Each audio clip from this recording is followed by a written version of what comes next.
This theme concerns transgender people. For this analysis, three media are studied. The first media is a YouTube video of Brandon Bulwer's speech in March 2021 in the Missouri House of Representatives regarding a transphobic law project that would ban trans girls from competing on the same teams as cisgender girls. The second media is an article from CNN Politics entitled Biden Lifts Transgender Military Ban. The third media is an article from DWB entitled Texas Bans Transgender Girls from Female Sports in School. Coming back to the first media, Brandon Bulwer is the father of 4 children, including a young trans girl. He speaks on a very special day, as it is his daughter's birthday, and his speech is even more poignant. He traces the evolution of his views on his transgender daughter and uses very strong words. Like many parents in the same situation, Brandon Bulwer admits that he and his wife were initially in denial. He says he forbade his daughter to wear gender-appropriate clothing, prevented her from growing her hair, or playing on women's sports teams. He tells us what triggered him, and I will explain it to you briefly.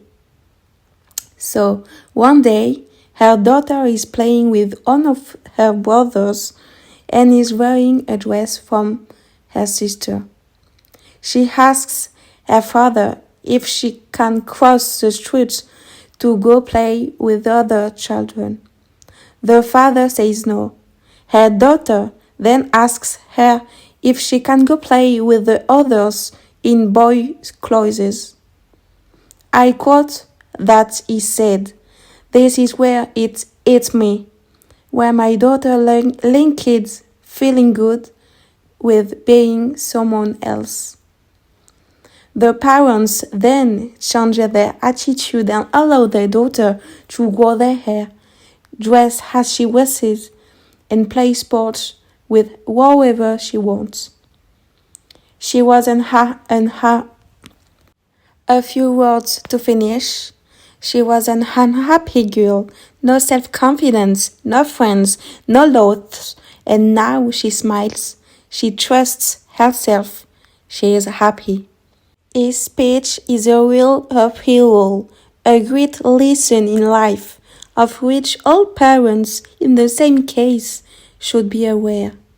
The second media is a relatively short article, but I found it interesting in its form. It is composed by a title, a short summary, and one unusual thing is that it includes a video where Joe Biden makes a speech.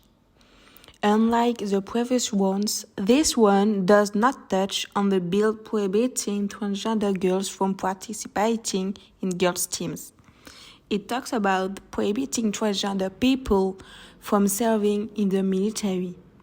Indeed, it is important here to remember that Trump announced the ban in July 2017, overturning a landmark decision by his predecessor Barack Obama, which allowed transgender people to openly serve and receive medical care to transition the sexes.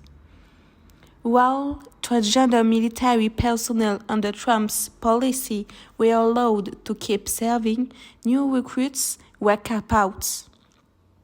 Biden's plan to repeal the ban is supported by newly confirmed Defense Secretary Lloyd Austin. Austin said at his confirmation hearing, "If you're fit and you're qualified to serve and you can maintain the standards, you should be allowed to serve and you can expect that I will support that through." Regarding to the last media, this article deals with the transphobic bill passed in October and which should come into force in January. the one that would prohibit transgender girls from participating in sports teams in public schools in Texas. This article offers a relatively formal structure, a title, an introduction, the reaction of the population, and finally, some contextual sentences to situate Texas in relation to other states. However, we cannot consider this article to be neutral. Indeed, we can highlight the use of two tweets to support the comments, and they seem to be against these bills. In addition, hashtags have been created and a real opposition movement has emerged. Moreover, its cover page represents a demonstration where people raise flags having written on it, "Protect trans kids."